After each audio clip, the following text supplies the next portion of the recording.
क्योंकि मेरी पहली वाइफ़ ने बहुत ही तंग किया है, जो कि झूठा, सरासर झूठ एलिगेशन लगा के वो 2017 से करते आई है। उसका परिवार 2017 से मेरे को नुकसान पहुँचाते आया है। इसे यही रीज़न था कि मैं अ, अब क्लोज़ टू अ, 36 या 35 में मुझे 200 शुगर हो गया था, 250 शुगर, 200 शुगर ऐसे मेरा हो गया था, टेंशन दे के। Hi Ritesh. How are you? Hi. Good, आप कैसे हैं? ओके। सो सबसे पहले तो Ritesh, welcome to Tele Reporter. Thank you so much. तो बिग बॉस की जर्नी के बारे में बात करना चाहेंगे, कैसी रही आपकी जर्नी? लोगों ने तो आपको और राखी को बहुत पसंद किया, बहुत प्यार दिया, पर आपसे जानना चाहेंगे आपकी जर्नी के बारे में, आपने कितना एंजॉय किया बिग बॉस 15 का घर? मैं बिग बॉस की जर्नी तो काफ़ी एन्जॉय किया, काफ़ी लोगों से मैंने इंटरैक्ट किया, थैंक्स टू मेरे फैन जो भी क्योंकि मैं ज़ीरो फैन लेके गया था और उसके बाद लोगों ने मुझे सराहा, प्यार दिया, अच्छे कमेंट्स किए थैंक यू फॉर दैट। कुछ लोगों ने नेगेटिव भी इंप्रेशन बनाने की कोशिश की और जो कि आउटसाइड मार्केट में आप देख रहे होंगे, तो आई मीन्स उनका भी थैंक्स क्योंकि मुझे ये राइट प्लेटफ़ॉर्म मिला जहाँ पे मैं एक्सप्लेन कर पाऊँगा अपनी चीज़ों को।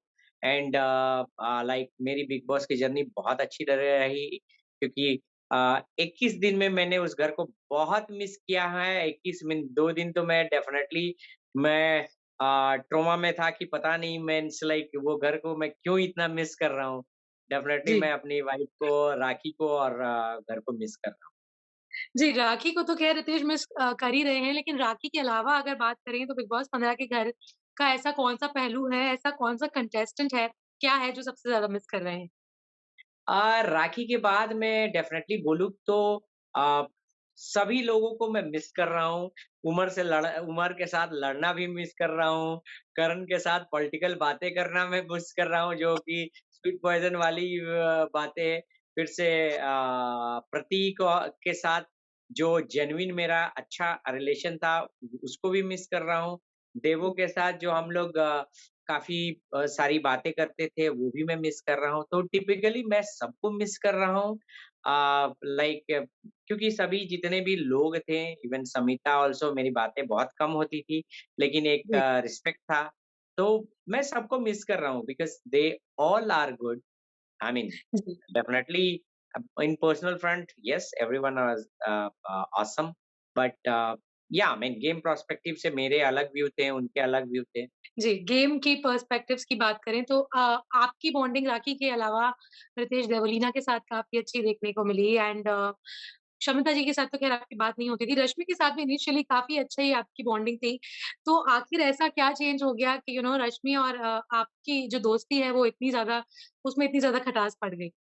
रश्मि कहीं न कहीं जो है ना वो मुझे ऐसे लोग थोड़ा-से पसंद नहीं है क्योंकि मैं जो गेम था, मुझे ऐसे लोग फ्लिपर लोग नहीं पसंद है। रश्मि कहीं न कहीं वो समझती थी कि मैं स्मार्ट हूँ, उसको प मीन्स लाइक वो जो हम स्ट्रैटेजी बनाते थे, वो आके इधर डिस्कस करती थी करण से, वो स्ट्रैटेजी उसको बताती थी, बट उसको ये पता नहीं था मैं जानबूझ के उसको गलत स्ट्रैटेजी बताया था कि तू जाके वो इम्पैक्ट में देख रहा था कि तुम जाके उसको बताती हो कि नहीं। मैं बहुत सारी चीज़ें ऐसी किया जिससे मुझे समझ में आ गया ये फ़ेवर में है और जी, मैंने मीन्स उसका जो डिबेट था उसपे मैंने देखा उसकी फ्लिपिंग जो कि कहीं न कहीं मुझे पसंद नहीं आया। वो कहीं न कहीं ये टारगेट कर रही थी कि मैं करण के गुड बुक में चली जाऊँ और करण टीम एंड उमर के साथ मेरी अच्छी बॉन्डिंग है एंड मैं इन चारों को जो वीआईपी बन के आए हैं उनको अकेला कर दूँ, बाद में ये लोग अकेले पड़ जाएँगे। लेकिन उसका चाल गलत हो गया क्योंकि मैंने समिता के साथ न्यूट्रल बॉन्डिंग बनाई, उसके साथ क्योंकि डेफ़िनेटली न्यूट्रल बॉन्डिंग में वो मुझे सपोर्ट करती क्योंकि वो कहीं न कहीं करण को नहीं करती और मैंने बहुत स्मार्टली अपना बॉन्डिंग बनाई प्रतीक से जो कि मेरी रियल बॉन्डिंग थी, रियल और निशांत के साथ। एंड राखी तो ऑब्वियसली थी। बिचुले दादा को भी मैंने बहुत I mean as a friend मैंने मैनेज कर रखा था। तो जी। सारी चीज़ें और और जब रश्मि को एहसास हुआ कि रश्मि ने बहुत स्मार्टली गेम खेला था, उसने ये सोचा था कि फिनाले का कोई टास्क होगा तो लोग सपोर्ट करेंगे। मैंने वहाँ पे भी उसको फ़ेल किया। मैंने पहले ही क्या किया कि मैंने निशांत के साथ एक स्ट्रैटेजी बनाई। मैं बोला कि मैं और निशांत और प्रतीक के साथ एक स्ट्रैटेजी बनाई थी। समिता के और राजीव के साथ एक स्ट्रैटेजी बनाई थी। मैंने बोला था तुम मुझे एक गेम वो जो मड वाला टास्क है जिता के दो। तो और मैंने जैसे वो जिताने मीन्स जीता, मैंने पहले ही रात में शर्त रख ली थी कि भाई ठीक है जब भी इम्यूनिटी होगी तुम्हें मिलेगा, मैं नहीं रहूँगा तुम्हें मिलेगा, बट तुम जिताओ। और दादा के साथ अभिजीत दादा के साथ मैंने बॉन्डिंग बना के रखी थी कि अगर वोटिंग के हिसाब से आए, तो अगर देवो भी पलटती है तो मैं भी तो भी मैं वोटिंग में मैं प्रेफ़र कर जाऊँ। और मैंने प्लान बनाया था कि अगर फ़ेवरेबल कैंडिडेट नहीं जीतता है मड के टास्क में, तो हम टास्क रद्द करा दें। तो इसके जी, लिए भी मैंने बहुत स्ट्रैटेजी बनाई थी। जी। समहाउ ये गया अच्छे से और मैंने राखी को फिनाले में पहुँचाया। वो मेरा प्लान अच्छा था। जी। जी, डेफ़िनेटली राखी एक फर्स्ट फाइनलिस्ट बनी है और उनके बाद अब तक कोई फाइनलिस्ट नहीं बना है। सो आपको ऑफ़ कोर्स वेल डन उस बात के लिए। लेकिन रितेश एक चीज़ और जानना चाहेंगे जब आप फर्स्ट वीक में आए थे, प पहला ही हफ्ता था एंड आपने जो वीकेंड का वार था उस पर आपने ये कहा था कि आपको तेजस्वी और करण की का जो बॉन्डिंग है, जो रिलेशनशिप है वो काफ़ी फेक लगता है। इस पर बाहर भी ख़ैर बहुत चर्चा होती रहती है। लेकिन आप क्योंकि आप घर में रहकर आए हैं एंड आपने देखा है सब कुछ फ़र्स्ट हैंड, तो अब क्या आपका नज़रिया बदला है या अभी भी आपको लगता है कि वो दोनों फेक दिखा कहीं? नहीं, मुझे मुझे तो अभी भी लाइक क्योंकि देखो मैं रिज़ल्ट इसी गेम के लिए मैंने आई मीन सिर्फ़ एक सिचुएशन भी क्रिएट करवाया था वहाँ पे जो स्पेसशिप वाला टास्क था। मैं इसीलिए उस तरीके का एनवायरनमेंट जैसे कूदा पहले बिचकुले और इसको बैठाए रहा अंत तक देवलीना को। और मैं बार-बार जाके चिल्ला रहा था कि हम डूबेंगे सनम तुम्हें भी ले डूबेंगे। मैं एक एक स्ट्रैटेजी प्लान किया था कि अगर करण ग्रुप को क्योंकि मुझे पता था कि ये एलिमिनेशन राउंड है, उसके बाद ये ही लोग सेलेक्ट होके जाएँगे फिनाले के लिए, तो मुझे कहीं न करण ग्रुप को वो फिनाले में भेजना नहीं था। मैंने वहाँ पे गुगली मारी थी और जो सही बैठा हालाँकि मैं नॉमिनेट हुआ क्योंकि मैं वो नॉमिनेशन इसलिए हुआ कि राखी को मैं ऑनेस्ट खेलने के लिए बोला और आई मीन ये जितनी भी स्ट्रैटेजी मैंने बनाई, उसमें एक पॉइंट था कि मुझे ये भी टेस्ट करना था कि इनका रिलेशन जेन्युइन है कि नहीं। और अगर उनको ये थोड़ा-सा भी दिमाग जो कि सो कॉल्ड वो लोग कहते हैं कि मेरे पास बहुत दिमाग है, मैं बहुत स्ट्रैटेजिकली प्लान करता हूँ, तो उनको ये नहीं समझ में आया कि 4 लोग उनके ग्रुप के थे। अगर वो लोग एक सैक्रिफाइस कर लेता तो उनके लोग ही 3 कैंडिडेट होते फिनाले में जो कि फिनाले के लिए दावेदार जो कि कोई भी जीत सकता था, जो कि नहीं हुआ। और वहाँ पे उनको ये देखने के मिला कि कोई किसी के लिए बलिदान नहीं दे सकता, ट्रस्ट उन फैक्टर 0 था। हाउएवर निशांत ने अपने ग्रुप को बचाने के लिए वहाँ पे जंप मार दिया, नीचे आ गया, वो अपने को बलिदान कर दिया और जो कि इनके ग्रुप में मैंने देखने को नहीं मिला। तो मुझे लगता है कि डेफ़िनेटली अ, उतना ट्रस्ट नहीं है बट ये बहुत पर्सनल क्वेश्चन है कि रिलेशनशिप रहेगा, नहीं रहेगा, ये बहुत पर्सनल क्वेश्चन है, वो तो वही जाने। बट मुझे ये साबित हुआ कि ट्रस्ट नहीं है इनके ग्रुप। जी, ओके उमर और रश्मि भी अब अंदर एक नहीं 2 कपल और बन रहे हैं तेजस्वी और करण के बाद। अब कल के एपिसोड में देवलीना और प्रतीक भी नज़दीक आते नज़र आए। कुछ वक़्त पहले हमने एपिसोड में देखा था कि देवलीना आपसे अपने दिल की बात बयान कर रही थी और वो रोने लगी थी, तब आप उन्हें समझा रहे थे। तो अब फाइनली घर में उन्हें भी प्यार मिल रहा है, तो इस पर क्या कहेंगे उमर और रश्मि और देवलीना और प्रतीक, तेजस्वी और करण के बाद? सी उमर और रश्मि का तो प्यार मुझे नहीं लगता है क्योंकि रश्मि अ, काफ़ी स्मार्ट है और जो स्पेसशिप के टास्क में है, वो रश्मि ने ही उमर को कूदा दिया था नीचे और नॉमिनेट करा दिया बाद में, वो सेफ होके हँस रही थी। तो मुझे नहीं लगता है कि बहुत ट्रू रिलेशन है, गेम के प्रति सब अलायंस बनाते हैं, बट मुझे नहीं लगता है कि वो लाइक बहुत ही वाजिब है। लव एंगल अलग है क्योंकि लव एंगल ऑलरेडी है, दर्शकों को दिख चुका है। अब उसी अनदर लव एंगल में वो पूरा बिग बॉस शो ही रोमांटिक एंगल हो जाएगा। मुझे नहीं लगता है कि किसी को भी वो व्यू अच्छा लगेगा। ये मेरा मानना है। बाकी मेकर्स जाने और बाकी लोग जाने, but definitely I can say कि ये सही एंगल नहीं है। प्रतीक और देवो का मैं जानता हूँ क्या ट्रुथ है, but it's so personal. Ritesh, एक चीज़ और मैं आपसे जानना चाहूँगी, जब आप घर के अंदर आए थे, तो आपके लिए ये सारी चीज़ें काफ़ी ज़्यादा नई थी। जैसे कि आपने कहा कि आप बिल्कुल भी ऑफ़ कोर्स आप एंटरटेनमेंट बैकग्राउंड से ही नहीं हैं, ना गेम और ये सारी चीज़ें की। तो अब आपको फाइनली एंटरटेनमेंट इंडस्ट्री में आके और टेलीविज़न की दुनिया में आकर कैसा लग रहा है? मैं कह सकता हूँ कि मैंने कॉर्पोरेट वर्ल्ड देखा है, मैं कॉर्पोरेट में हूँ और अ, टू बी ऑनेस्ट मैं सही बताऊँ तो एंटरटेनमेंट इंडस्ट्री बहुत ही ऑसम है। लोग रियली कोऑपरेटिव हैं। जैसे मैं हालाँकि माउथ पे बोलना नहीं चाहिए, बट जैसे सलमान भाई विदिन मीन्स जैसे इंडस्ट्री में रह के और कोलीग लोगों को जो कि अ आई मीन एक डिसेंट पोजीशन पे है, दे कैन अफोर्ड, बट सबकी हेल्प करते हैं, अपना पैसा इन्वेस्ट करते हैं लोगों के सपोर्ट में। वो मुझे बहुत अच्छा लगता है कि कहीं भी ये आई मीन ऐसे सपोर्टिव नहीं है। तो सलमान भाई मुझे डाँट भी रहे थे, तो मुझे अच्छा लग रहा था कि कम से कम उनको ये रिश्ता निभाने तो आया कि वो लाइक वो रिश्ता निभा तो रहे हैं, अगर बहन बोला है, उसके लिए डाँट रहे हैं, तो मुझे कोई बुरा नहीं लगा। तो I am really interested to be in this industry. Definitely आगे मैं इसमें प्लान कर रहा हूँ कि मैं इसको सस्टेन करूँ। जैसे कि आपने कहा कि आपको सलमान की डाँट का बिल्कुल भी बुरा नहीं लगा।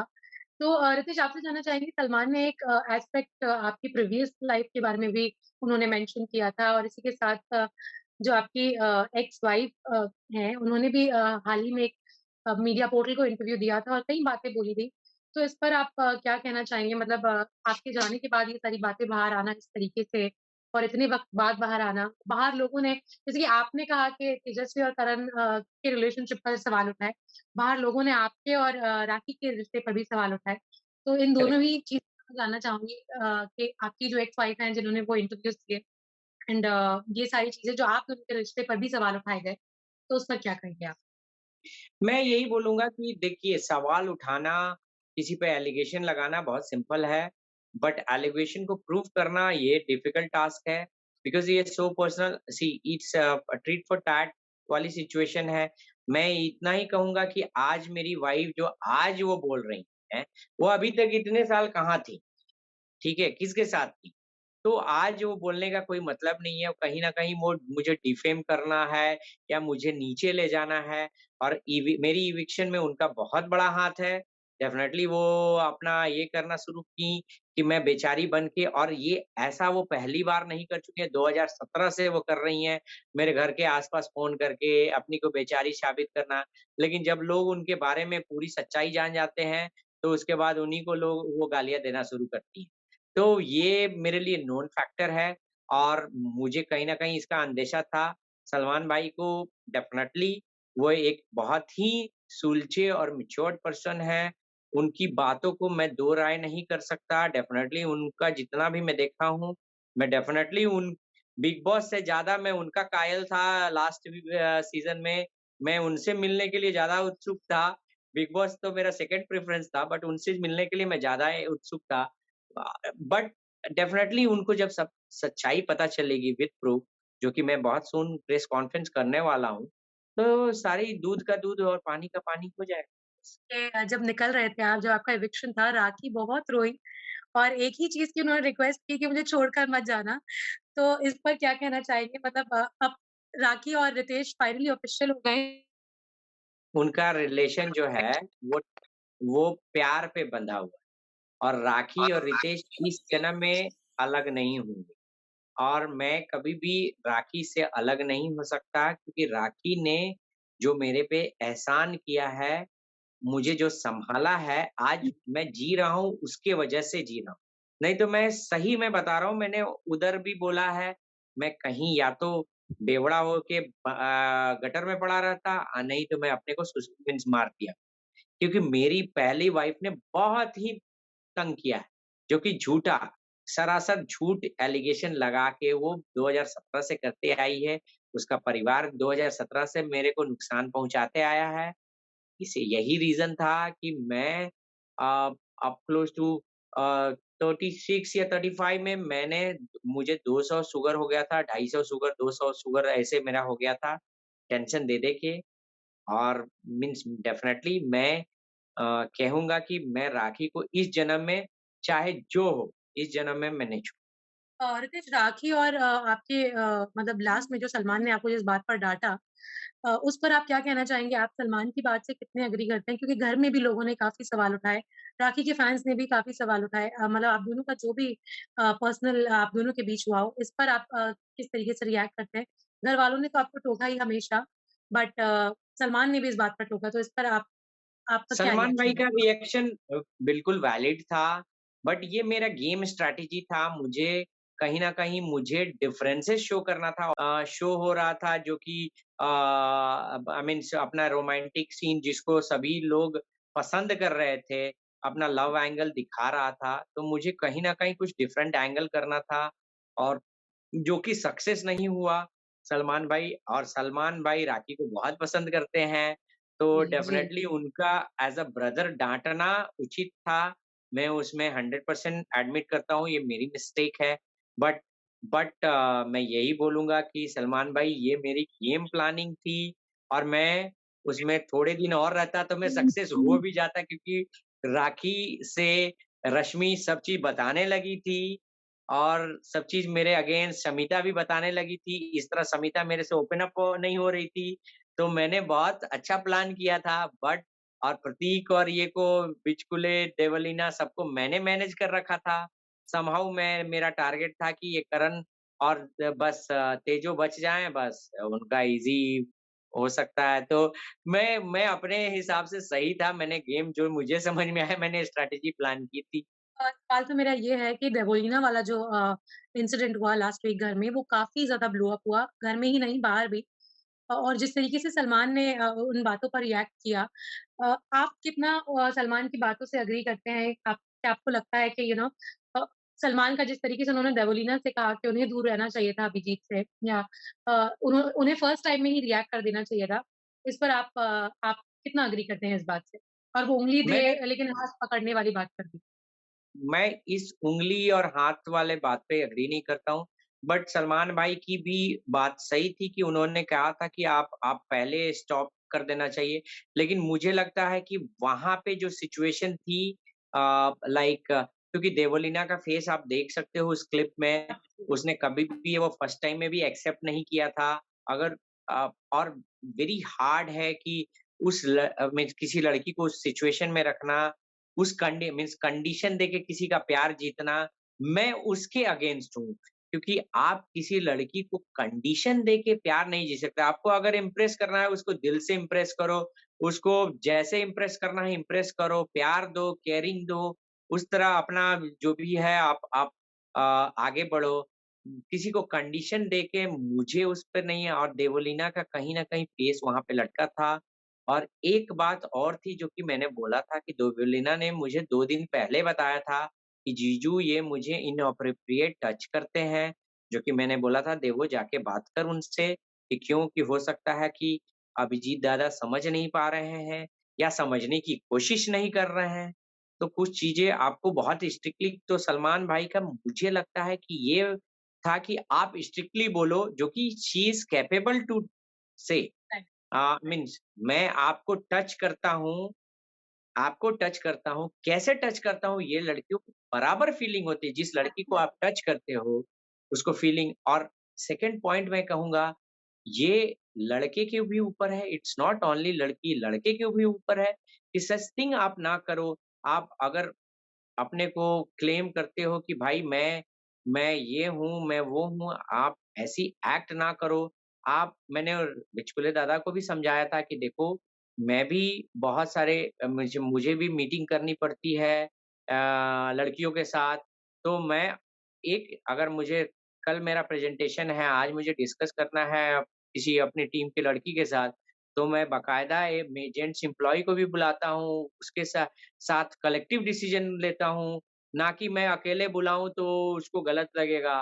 तो मैं सबको राइट, बुलाता हूँ कि तो इससे आपको कहीं कोई दाग नहीं लगा के अपना दामन आपको बचाना है। मैंने ये समझाया था। एब्सोल्यूट। और आखिर में रितेश जानना चाहेंगे अपने अब जो आपके फैन्स बने हैं, आपके चाहने वाले बने हैं राखी के जो चाहने वाले बने हैं, उनके लिए क्या मैसेज देना चाहेंगे? क्या मैं अपने फैन्स को यही बोलूँगा कि मैं कोई सेलिब्रिटी ना हूँ, मुझे आप सेलिब्रिटी ट्रीट ना करें। डेफ़िनेटली मैं बहुत सारे ऐप पे जैसे लाइव स्ट्रीमिंग ऐप पे हूँ और मुझे मेरा पापा नाम से सभी लोग जानते हैं जितने भी क्योंकि मैं बहुत बड़ा गिफ्टर था वहाँ पे और मैं यही कहूँगा कि आप फैन बन के ना मेरे दोस्त और भाई बन के आएँ, जी, बहन बन के आएँ, यू आर मोस्ट वेलकम। आपने जो प्यार और सपोर्ट दिया है उसके लिए तहे दिल से जी। Thank you so much Ritesh, it was lovely talking thank you. शुक्रिया। थैंक्स